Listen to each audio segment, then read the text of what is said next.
I'm Mark. And I'm Josh. And this is Alter Ego Comics TV, episode number 167. We are coming to you from the Bridge of the Enterprise, and it's very appropriate this week as we talk about this week's best comics, because the best comic to me this week was Harlan Ellison's The City on the Edge of Forever, the original teleplay, published by IDW. Written originally by Harlan Ellison, adapted by some guy, Scott Tipton and David Tipton, the Tipton Bros, who have written a great deal of Star Trek over at IDW.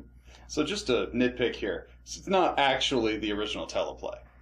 It's a comic story adapted from the original teleplay. It's the first. It's not the visual, actual script, is what I'm saying. No, it's the first visual representation of the original teleplay. The teleplay has been published as in prose format.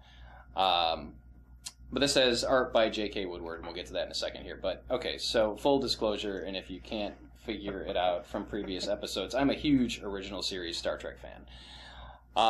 So, this kind of could have gone either way, but in Star Trek lore, the story of Harlan Ellison versus Gene Roddenberry over The City on the Edge of Forever is legendary. That the finished product, the one of the best episodes of the original series, starring Joan Collins as Edith Keeler. You've got time travel with the Guardian of Forever and Kirk and Spock. It's on the top 5 list of everyone on Earth as far as top 5 best Star Trek episodes. And the fact of the matter is, it bears not so much resemblance to what Harlan Ellison actually put pen to paper. And he's been, screaming about it forever, because that's what Harlan Ellison does, and that's fine. He's a good screamer. He's a good guy. So this is the first time we get to visually see what Ellison originally intended. And his original teleplay won a number of awards too. They weren't awards based on the finished product of the episode. They were awards based, like he won the Hugo and the Saturn and something else, the Pluto, the Uranus. Oh no, that's not. So anyway, this is must reading if you're a Star Trek original series fan. It's as simple as that. If you have mild curiosity as far as, what one of the best episodes of Star Trek may have looked like if it was done the way it was originally supposed to be done, then this is for you.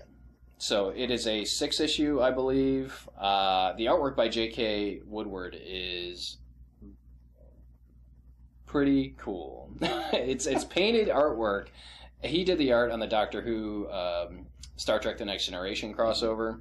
Some of it is just knock my socks off awesome, and some of it is kind of but it still is amazing to look at. And anything with the original series is up my alley. So, you read it, right? I did. I liked it. And that is all we'll say about that. It was good. Also, going where no one has gone before, this week is Sliver Surfer number 3, written by Dan Slott, with art by the Allred couple. Mike and Laura. Mike and Laura, yeah, I know. Yes. I was saying, I didn't know, is she inking or what? She's inking. Co-penciling? Oh, she's the color artist. Oh, the other two are and cover art. It doesn't matter. Yeah. Mike and Laura Allred. So Silver Surfer 3, this is one of the Marvel Now books that's actually keeping a regular comic book schedule, coming out monthly rather than 18 million times a month like all the other Marvel books. And I really look forward to every issue. This is kind of the end of the beginning. This is the getting the band together. This is the end of the Surfer and the Dawn being kind of introduced and thrown together in life, and the beginning of their adventures wherever they take them. And I pointed out in the first issue this has a very Doctor Who feel, and it's super prevalent in this as well. And it's great. It's fun. It's whimsical. It's a little highbrow, but there's still lots of action and adventure and fun jokes. And it's just a very refreshing, great read. It's a character of immense power and a normal human out having fun.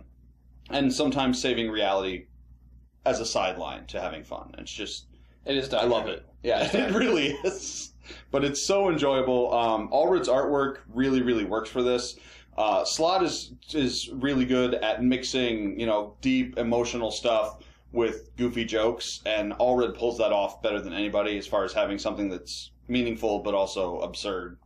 And it was great. I don't have the words for it. Silver Surfer was It's awesome. some words for it, but I did. Not any more words. Those are all of them. Sex Criminals returns to the monthly shelves this week. This is issue number 6. It's awesome.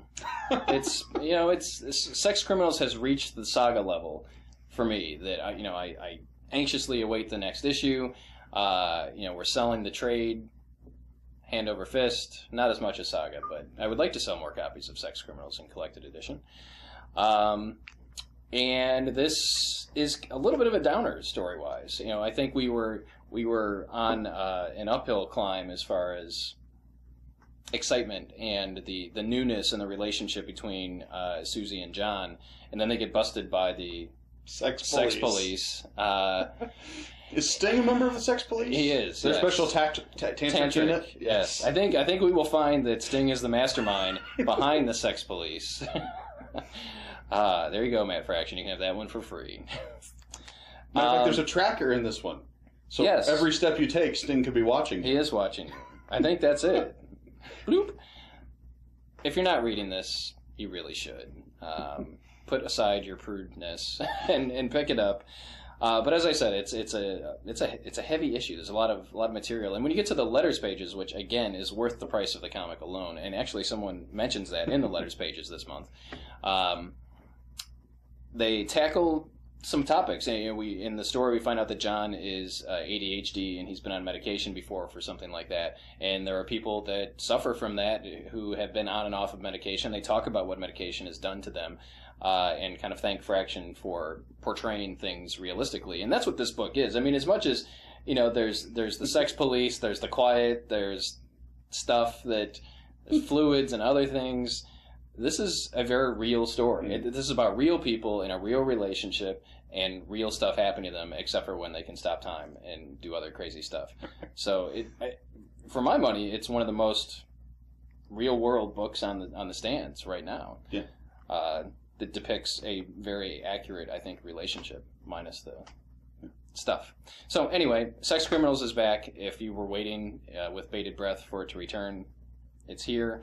If you've never checked it out, pick up the first collection or find the single issues if you can, and then jump in with number 6, and you will not be sorry. I guarantee it. I guarantee it. Who's that guy? It's like the Creole guy. Justin. I guarantee it. Justin something? I don't know. Julian. Justin. No. Stop. Moving on. He had a cooking show on PBS. I'll figure it out. Anyway, next up this week from Boom Studios, we've got a new number 1, Thomas Alsop, written by Chris Miskowitz, with art by Paul Schmidt. Palle Schmidt? Palle. Palle? Mr. Schmidt. Ms. Schmidt, possibly. I don't know. That's a genderless first name. Anyway, this is the story of a young, hip warlock. Was that the story of a girl? Yes. Okay. I can name that tune in 2 words. For a second, I thought it was just a story of a lovely lady. No. We're doing... Anyway. The story of a... Welcome back to Stream of Consciousness Theater. Welcome to Alter Ego Karaoke. And this is Thomas Alsop. It's the story of a hip young warlock on the streets of New York. And he's got kind of famous on the interwebs, you know, videos and chat. And he's also doing some talk shows, I guess, late night and stuff like that. And so you've got him fighting mystical threats. But the really cool part is he's the last, or at least the latest, in a line of people chosen to be the defender of Manhattan. Manhattan kind of has this spirit or whatever that speaks to them and tells them when things are going wrong mystically and where to go and fix it. And the issue is great because we get some stuff in the present with the current guy, and then we also get things in the past, seeing previous iterations of the Hand of the Island. And it was just very, very cool. A nice sense of history, which is one of the things that you can really only get in New York and America. I mean, if you set a story in Rome, you've got thousands of years to work with. In the U.S., you're lucky to get a couple hundred anywhere. And this takes us back to the early 1700s in New York. And it was great. It had some echoes of New Amsterdam, if you remember that show that was on for like 6 minutes and then got canceled a few years back. But so you've got these people, their family line cursed to serve the island and fix its mystical problems, and it's just very fun and fresh, and I loved it. To me, it was take, you know, Chris Angel, cross it with John Constantine, and throw in a little bit of Dresden, a little bit of Harry Dresden, and you've got Thomas Alsop. I'll take it. Yeah. All right, Red Sonja, number 10. Red Sonja's back on my list, written by Gail Simone, artwork by Walter Giovanni. And first off, I commend this creative team. 10 consecutive issues with the same writer and artist. I love it. I love consistency in my comics with the writing and more so with the arting. So awesome work. So I guess the main reason I bring this up, we're in the middle of a multi-issue arc here, but Game of Thrones ended last weekend.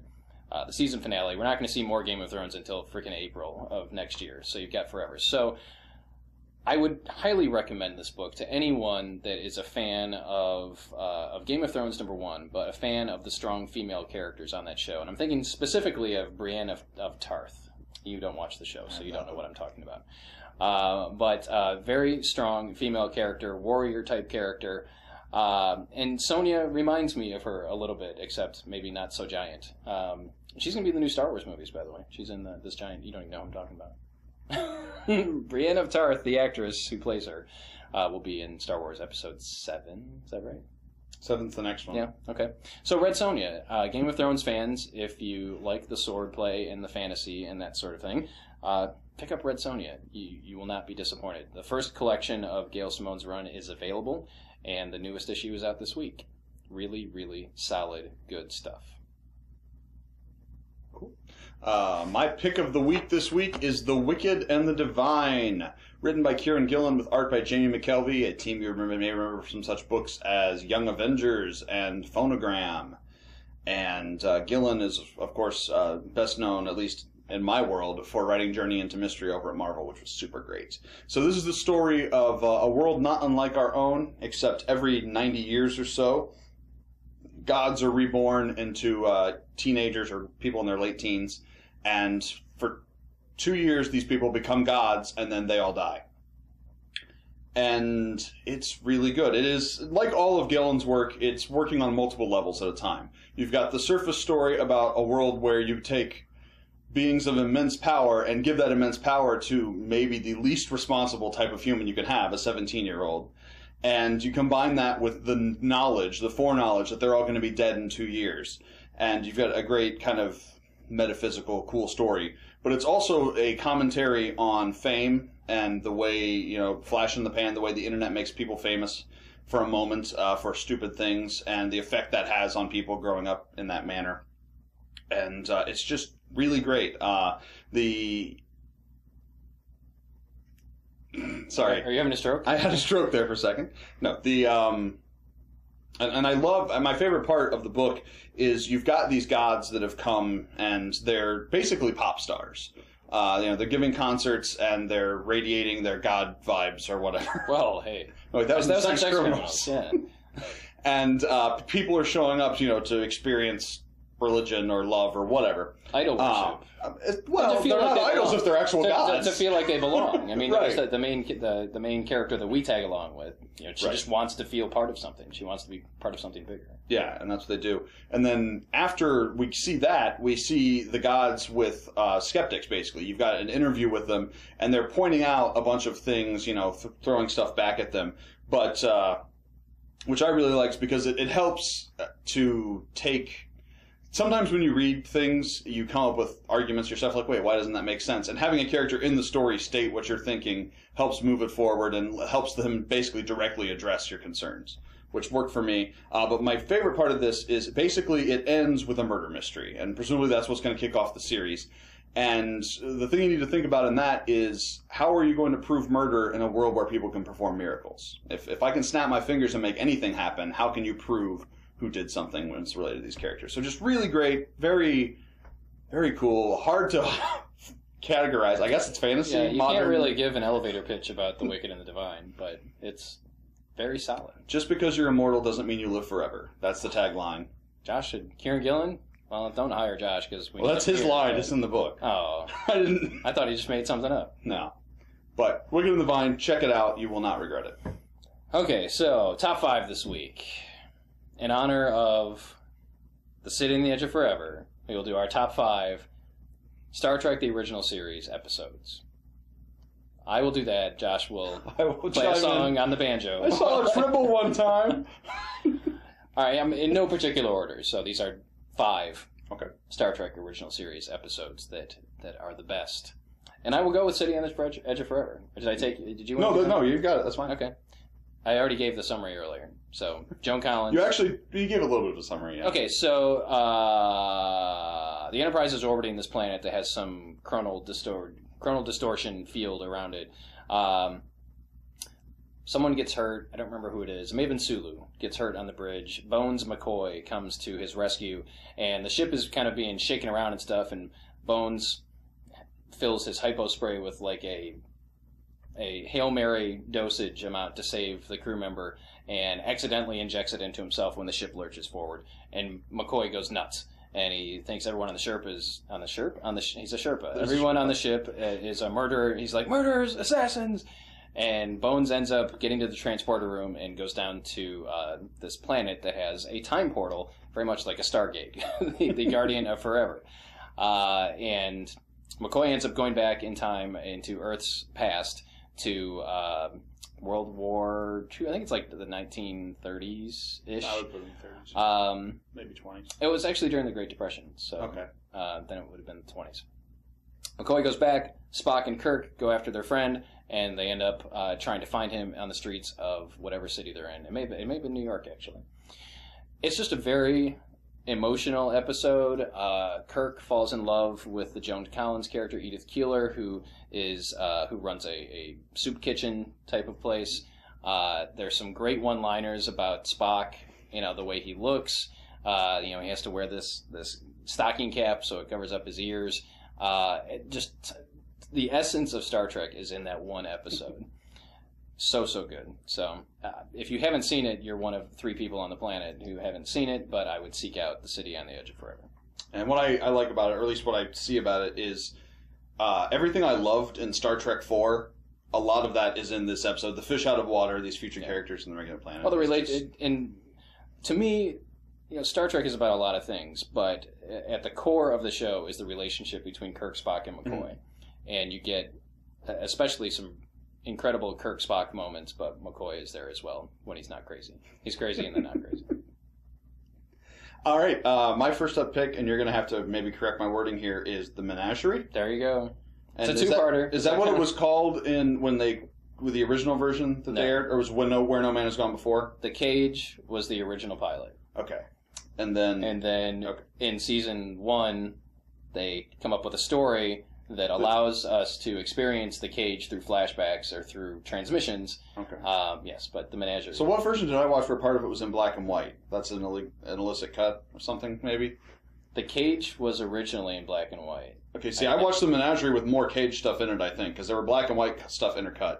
I don't know. Doesn't matter. So the original pilots to Star Trek did not feature Bones as the Doctor and did not feature Kirk as the Captain. You had Pike as the Captain, played by Jeffrey Hunter. Not Christopher Plummer. Who also played Jesus. His claim to fame prior to playing Captain Pike was playing Jesus. Don't listen to Mark. He's a he was in a Western, too. He was in The Searchers, maybe the greatest Western ever made. I'm sorry. Jesus versus a cowboy. He wasn't even The Searcher. You have to have seen The Searchers. You went to college, right? Is it offered in college classes? Yeah, every film class I've ever taken talked about The Searchers. I took a film class. It was not there. Jeez. Crappy college. Take that, Xavier. You know what we did watch? I don't even remember. City on the Edge of Forever? No? We watched Conan the Barbarian. Because Are you sure it was a film my class was called Heroes and Monsters in the Movies. Okay. Yeah, I took a college class called Heroes and Monsters in the Movies, and it made me who I am today. Led us to this place. So, you have a different Doctor, and the Menagerie is the story of the Enterprise gets called to this... No. Kirk gets... balls. So anyway...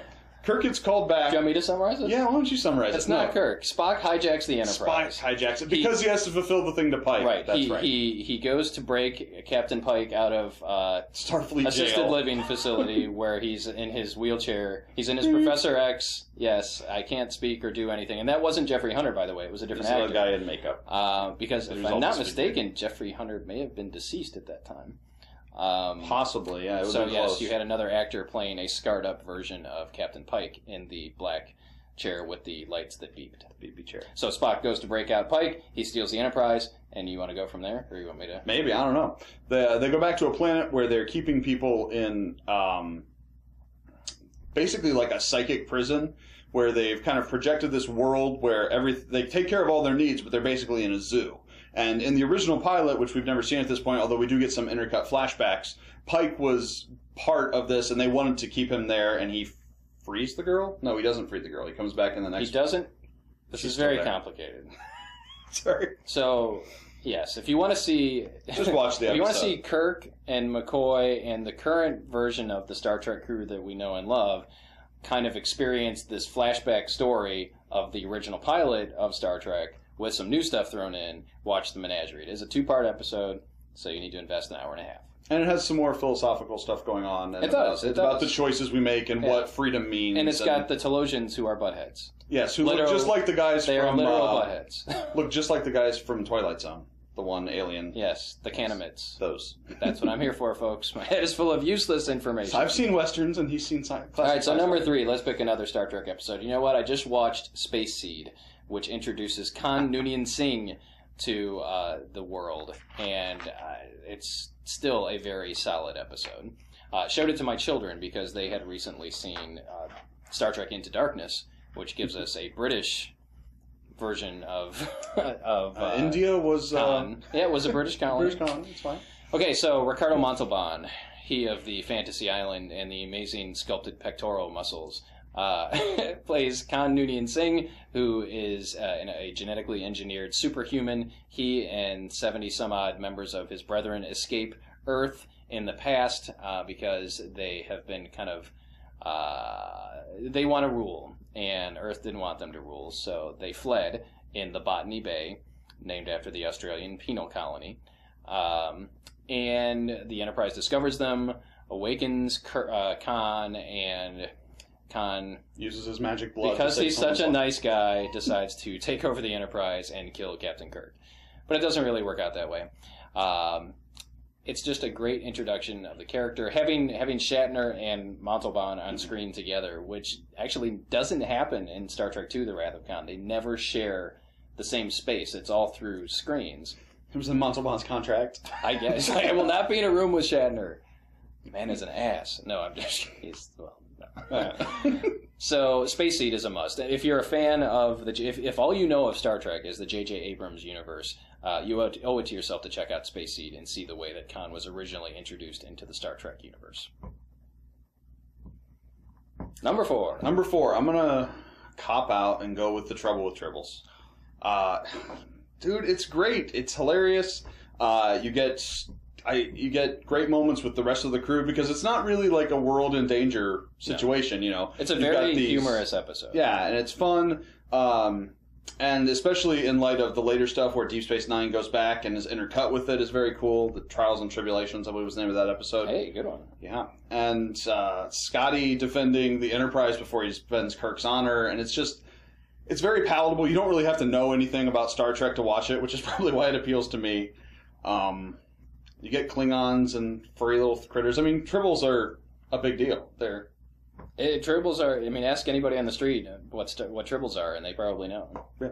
Written by David Gerald, right? Yes. It's a great episode. Whose life was turned into Martian Child.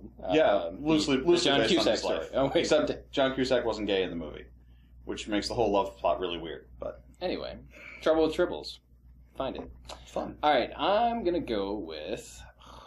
All right, I got to go with The Enemy Within, which... Have you seen that one?